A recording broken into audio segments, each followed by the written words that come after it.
realizado a construção definitiva da BR-020, da Fortaleza Brasília, da rodovia Presidente Juscelino Kubitschek. Muito obrigado, senhor presidente. Agradecemos aí as palavras do decano, deputado Parlandim, e agora chamamos para comunicação parlamentares, deputada do PSD, Lilian Sá.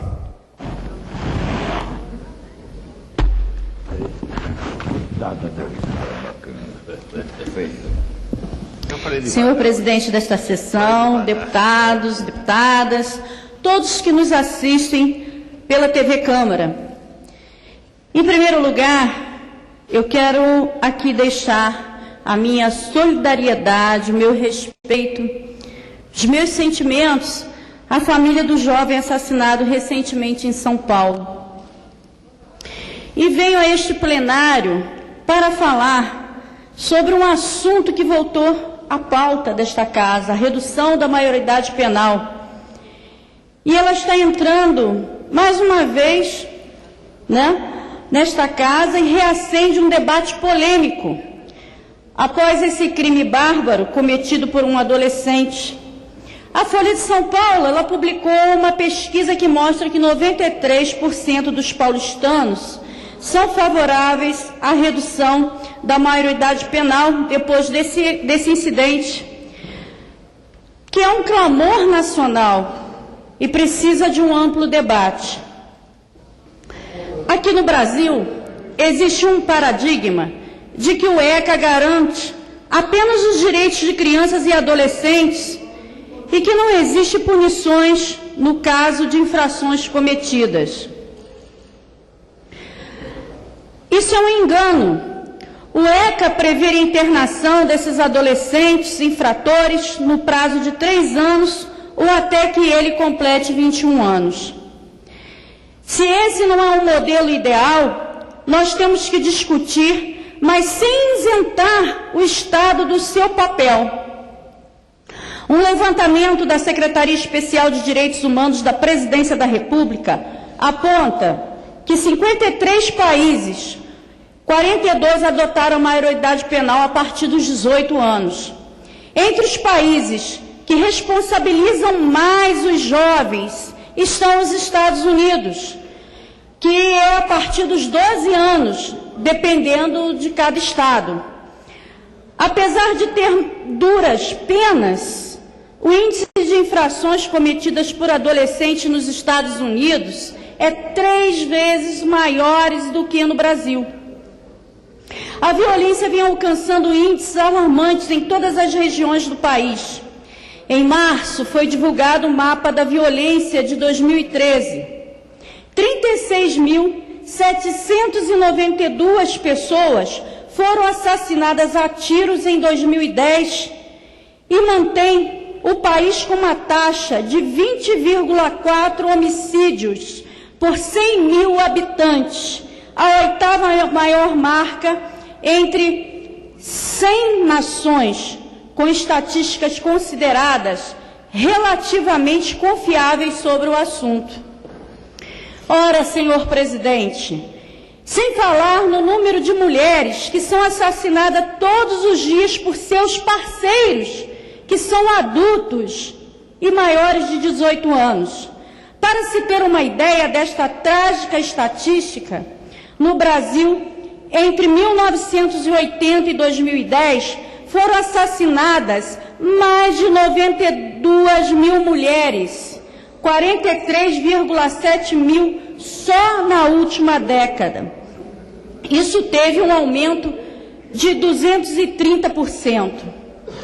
Muitos acham que a redução da maioridade penal é uma alternativa para diminuir o crescente número de violência em nosso país. Porém, o jovem também é vítima da violência.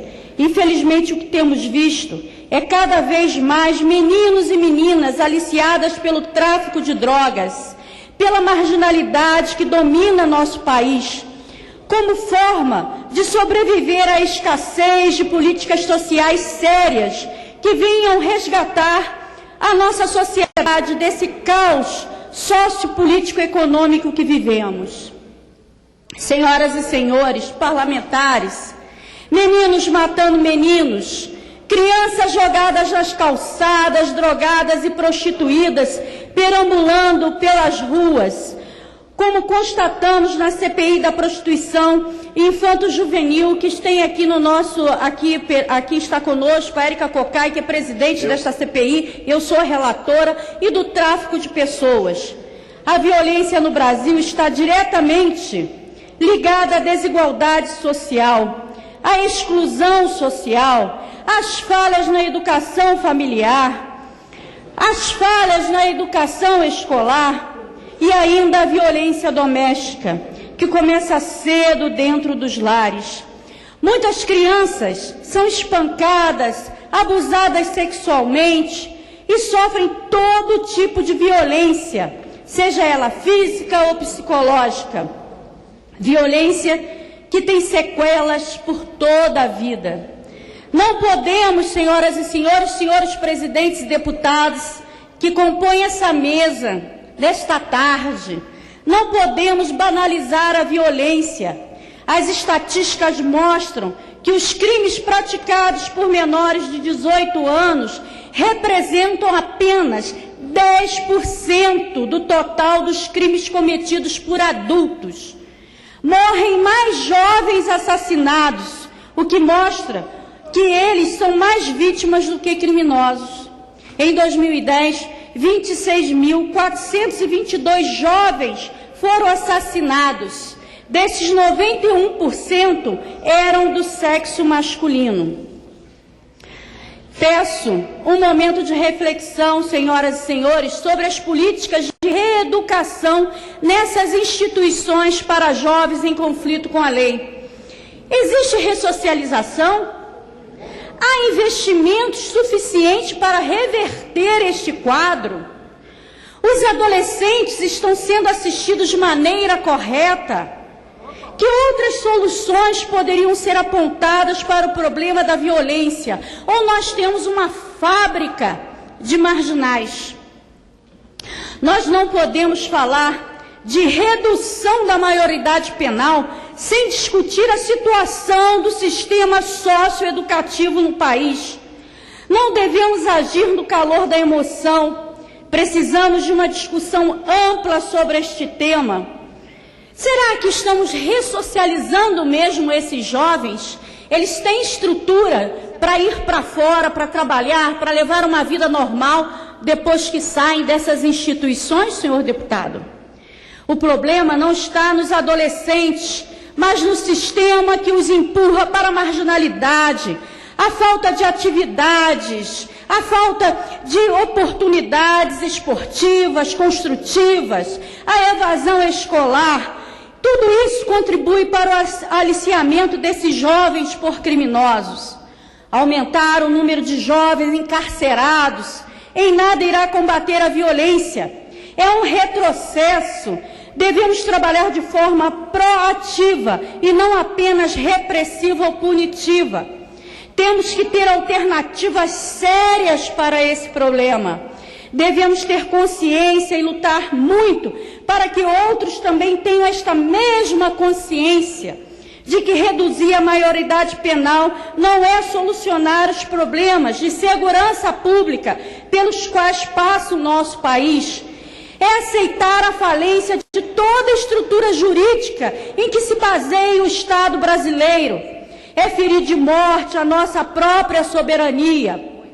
É mostrar a incapacidade dos governos de assegurar o bem-estar, a educação, a moradia, a saúde de qualidade, a oportunidade de trabalho para criar os seus filhos, para que essas famílias tenham dignidade, sem a intervenção do tráfico de drogas e da pobreza que ainda ceifam vida de milhares de crianças e adolescentes.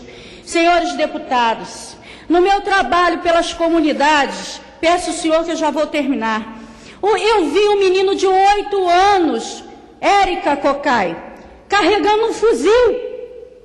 E em vez dele estar carregando um livro, Essa criança fora da escola, sendo arregimentada pelo tráfico de drogas. E o governador de São Paulo aproveitou a situação de insegurança que vive a cidade de São Paulo, né? Que não tem como resolver o seu problema de segurança pública, de resolver o problema do crack. Então ele vem para tirar o foco de tudo e coloca a culpa no Estatuto da Criança e do Adolescente, como se fosse o ECA que estivesse matando policiais e taxistas naquele estado. O senhor governador dar segurança ao povo paulista. Para terminar, senhor presidente, eu que estou apresentando um requerimento na Comissão de Direitos Humanos para realizar uma audiência pública para discutir o sistema socioeducativo no Brasil. Quero abrir uma grande discussão, uma discussão ampla, para chegarmos ao modelo ideal que precisamos para o Brasil, sem desmerecer uma das leis mais importantes que é imitada no mundo, que é o Estatuto da Criança e do Adolescente. E eu falo isso também para o meu estado, Rio de Janeiro. Não adianta pacificar as comunidades se você não oferecer, governador, prefeito, né, serviços de qualidade. As nossas crianças vão estar aí, ó, à mercê do tráfico de drogas. Nós precisamos de escolas em horário integral, né? E nós podemos fazer com que... Para concluir, senhora deputada. Estou concluindo. Nós podemos fazer com que essas escolas, elas tenham a mesma qualidade das escolas pagas, porque dinheiro no orçamento nós temos. Por isso nós temos que dar um basta.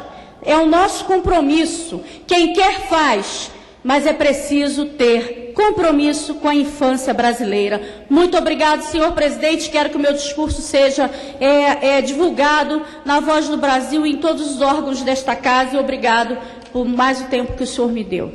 É o que eu tinha para dizer. A nobre parlamentar será atendida. Agora, com a palavra, deputado Edio, cumprindo aqui o regimento interno, tendo em vista que a Casa dos Líderes...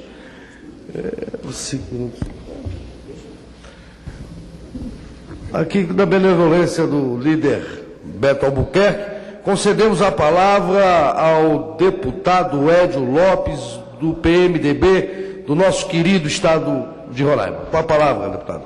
Senhor presidente...